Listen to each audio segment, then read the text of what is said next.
Welcome to Spectrum Television News at noon. I am Uyai coming to you live from Uyo, the Akwa Ibom State capital. Let's take a look at the headlines. President Tinubu mourns former Chief of Staff and NSA General Adangba. Akwa Ibom State Executive Council approves budget estimate of 1.390 trillion naira for 2026 fiscal year. In other news, United States Council flights as longest government shutdown drags on. Let's bring you the details of these stories and more in a moment.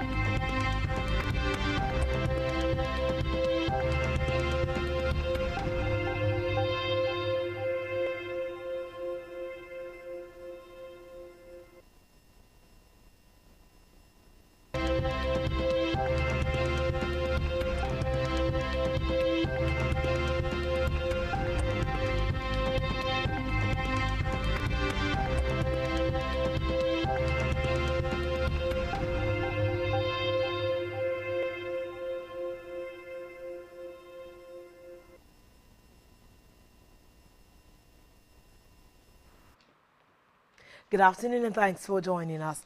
We begin the news at this hour from the national scene where President Bola Tinubu has expressed a sense of loss at the passing of Major General Abdullahi Adangba, retired, a former Chief of Staff to President Olusegun Obasanjo and Umaru Yar'Adua. President Tinubu's condolence message was contained in a statement released by his media aide Bayo Nanuga. According to Tinubu, General Mohammed, who died at the age of 86, left indelible marks on the nation's security architecture, particularly in the establishment of the National Security Organization, the precursor to the State Security Services, the National Intelligence Agency, and the Defense Intelligence Agency. He was also governor of the defunct Benue Plateau State between 1975 and 1976. President Tinubu described General Mohammed as a disciplined, loyal, and patriotic officer whose remarkable service to the nation spanned decades, marked by distinguished contributions to Nigeria's stability and governance. Away from that, the federal government has again called on the United States President Donald Trump to be understanding in his approach to Nigeria's security challenges. The Minister of Information and National Orientation, Mohammed Idris, made the call during a press briefing in Abuja days after Trump threatened military action against Nigeria over what he claimed was a genocide against Christians in the country. Idris reiterated the current administration's commitment to tackling the menace of terrorism, banditry, kidnapping, and other violent crimes in the country. The minister maintained that the federal government was winning the war against terrorism, with major achievements recorded in the northeastern part of the country. On to the red chambers, the Senate has passed through third reading a bill seeking to prevent and prohibit sexual harassment of students in educational institutions and other places across the country. The bill, which is a concurrent legislation from the House of Representatives, aims to protect students from all forms of sexual misconduct and abuse within academic environments, while providing clear legal frameworks for enforcement and punishment of offenders. During consideration of the bill, several lawmakers commended its intent but called for broader coverage beyond the education sector. Senator Adams Oshomole argued that the legislation should not be limited to students alone, but extended to address sexual harassment in workplaces and other settings. Similarly, Senator Anthony Ani underscored that sexual harassment remains a widespread problem across different sectors of society. However, Deputy Senate President Baru Jibrin in the House, it is not open to extensive debate but can only be amended. On to judicial matters, the Federal High Court in Lagos has restrained the Lagos State Commissioner of Police and other security agencies from arresting human rights activist Omoyele Sowore. It also restrained them from intimidating or declaring the 2023 presidential candidate of the African Action Congress AAC wanted. Justice Musa Kakaki's order followed an application filed by Sowore after reports surfaced that the Lagos State Police Command had allegedly declared him wanted in connection with unspecified allegations. In the ruling, the judge granted an interim injunction restraining the respondents, particularly the Commissioner of Police, from harassing, intimidating, threatening with arrest, or declaring the applicant wanted, pending the determination of the substantive suit. Speaking shortly after the ruling, Sowore said the order marked a reaffirmation of his faith in the Nigerian judiciary, even in the face of widespread public skepticism about the system. Back here on the home front, the Akwa Ibom State Executive Council has approved the budget estimate of 1.390 trillion naira for the 2026 fiscal year for onward transmission to the Akwa Ibom State House of Assembly for consideration and passage. The decision was reached during the enlarged Executive Council meeting presided over by Governor Umoino at the State Exco Chambers Government House, Uyo.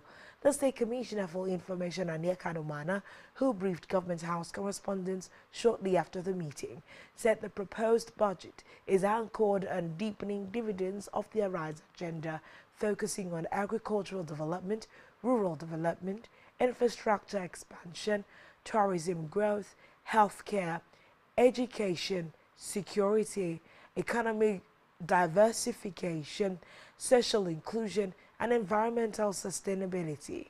According to him, the 2026 fiscal plan emphasizes the completion of ongoing flagship projects, job creation through MSME support and tourism promotion, improved transportation through CNG buses and ferries, enhanced transparency, fiscal discipline, and human capital development, particularly for women, youth, and vulnerable groups.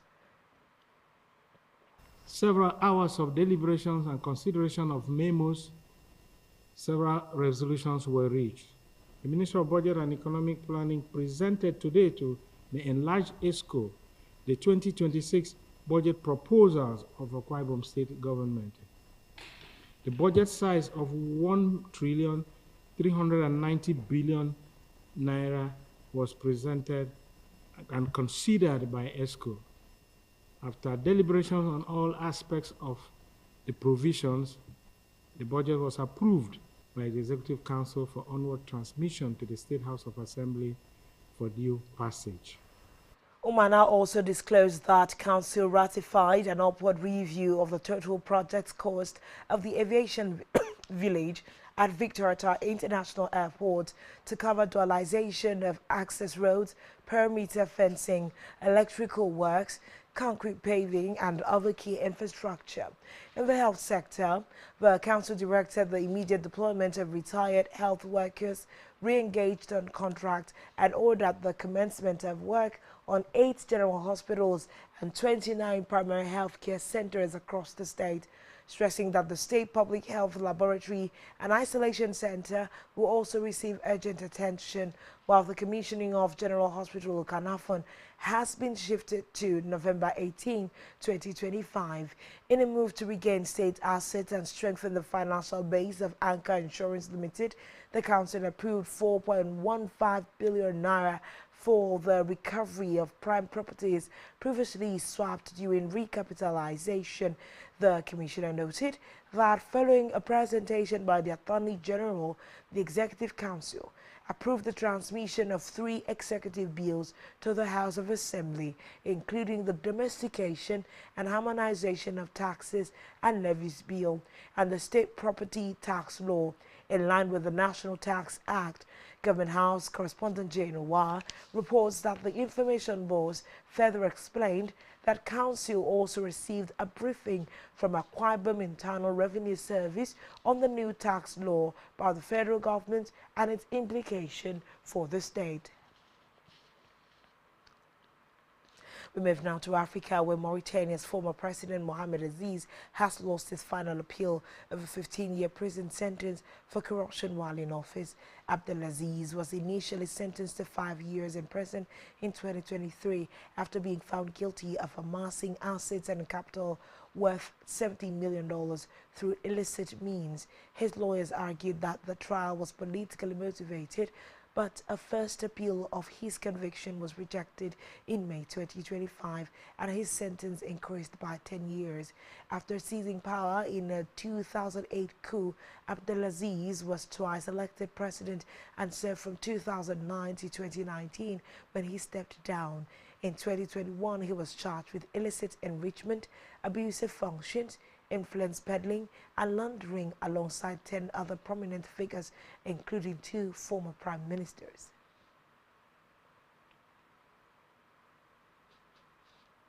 Still in Africa, Cameroonian security forces reportedly killed 48 people in a crackdown on protest against the re-election of President Paul Biya.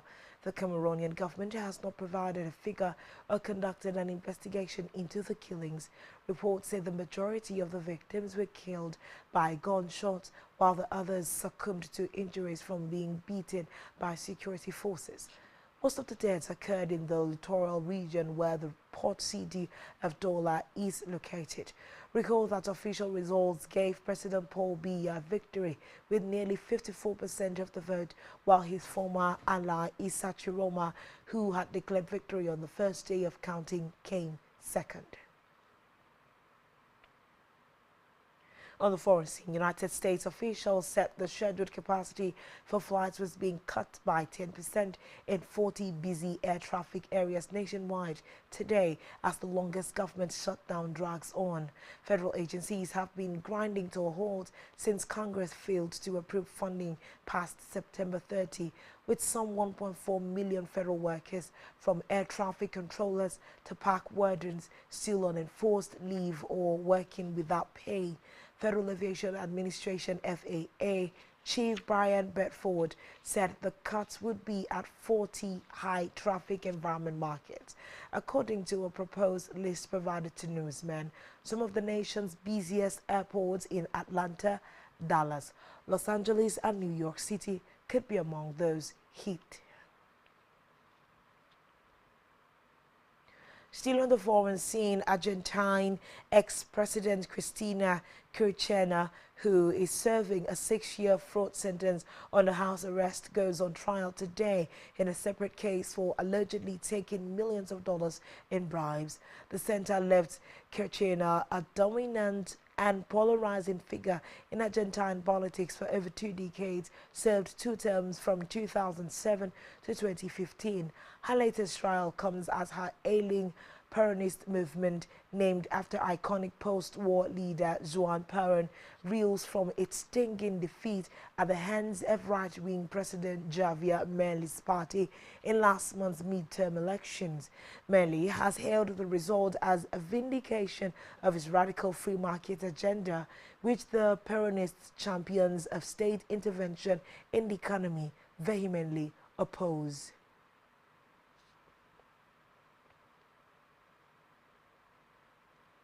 Still to come in the news. Osimhen scores his first Champions League hat-trick. Stay tuned for details of this and more in a moment.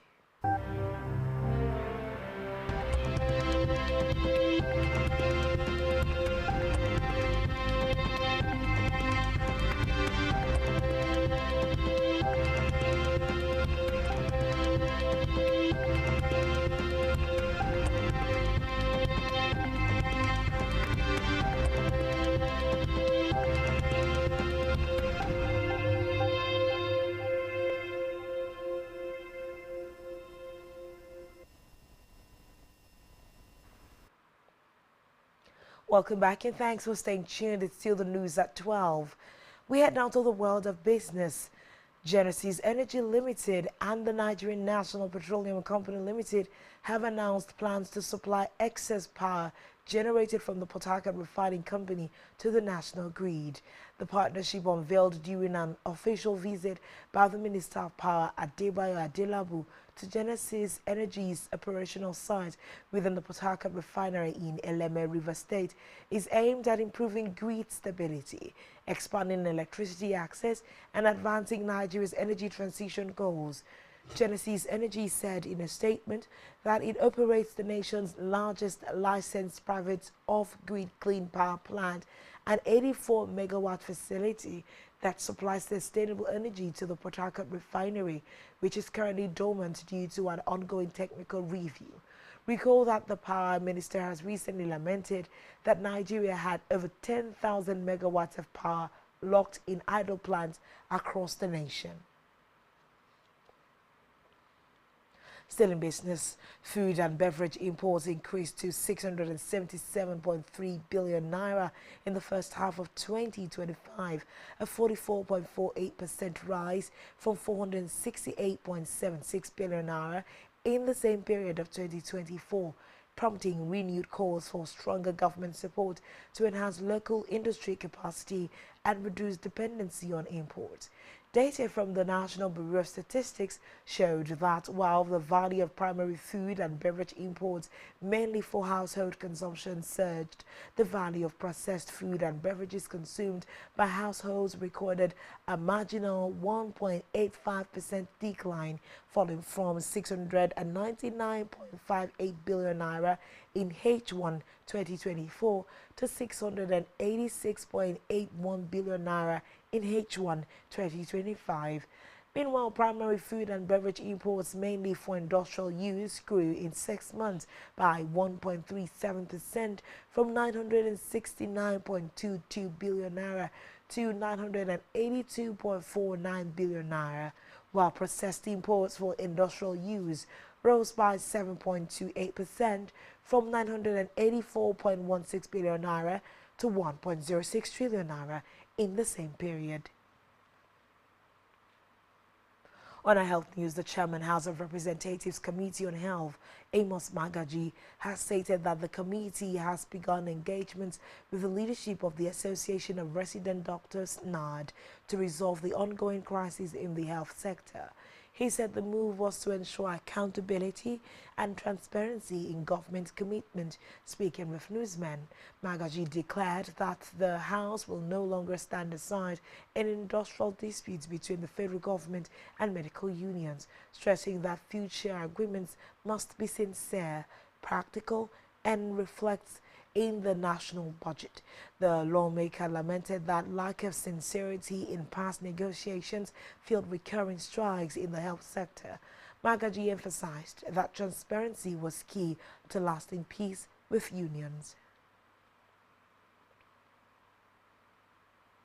Still looking at the health sector, the Nigeria Center for Disease Control and Prevention has said that Lassa fever death toll in Nigeria has risen to 176. The latest epidemiological report released by the NCDC stated that as of Epidemiological Week 43, 2025, the case fatality rate now stands at 18.4%, up from 16.6% recorded during the same period in 2024. According to the World Health Organization, Lassa fever is an acute viral hemorrhagic illness caused by the Lassa virus, a member of the arenavirus family of viruses. WHO said humans usually become infected with Lassa virus through exposure to food or household items contaminated with urine or feces of infected mastomys rats. The disease is endemic in the rodent population in parts of West Africa.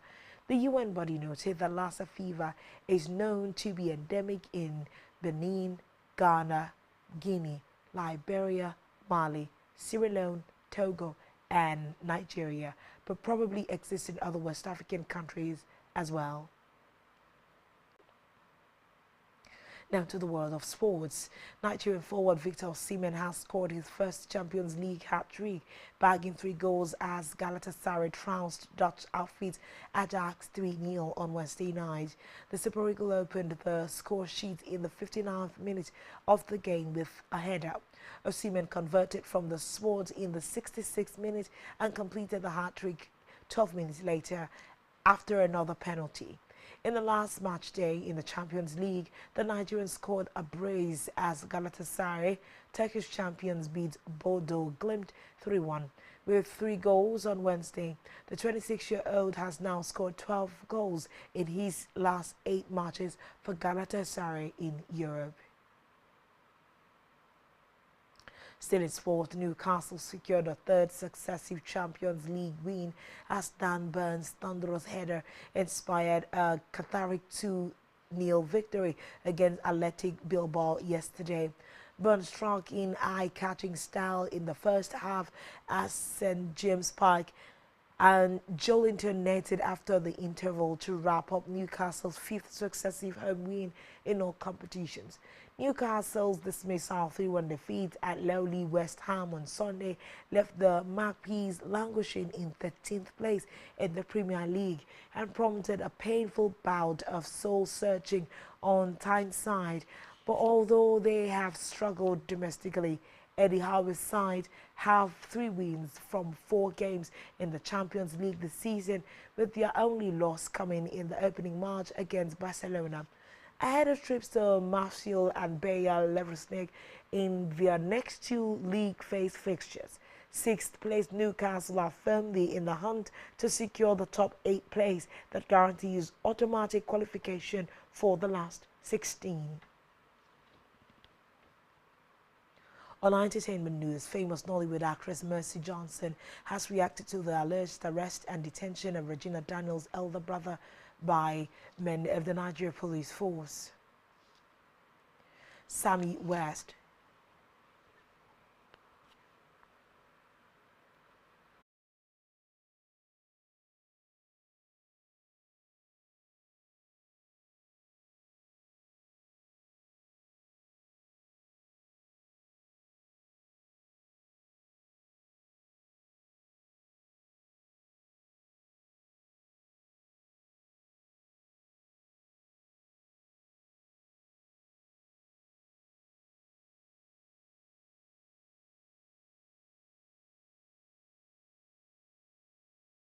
Has reacted to the alleged arrest and detention of Regina Daniels' elder brother by Senator Ned Nwoko.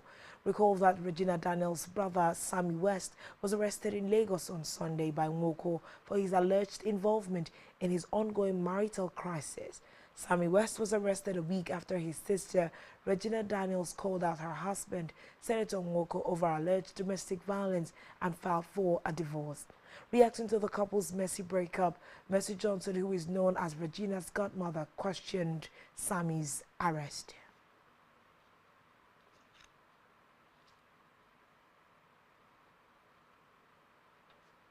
And that's all we have for you at this time. Do us follow us on social media. Subscribe to our YouTube channel, all of which you can find on our website, Spectrum TV Live, the 10G. This has been Spectrum Television News at 12. I am Uyai Imem. Thanks for watching. Enjoy the rest of your day. Good afternoon.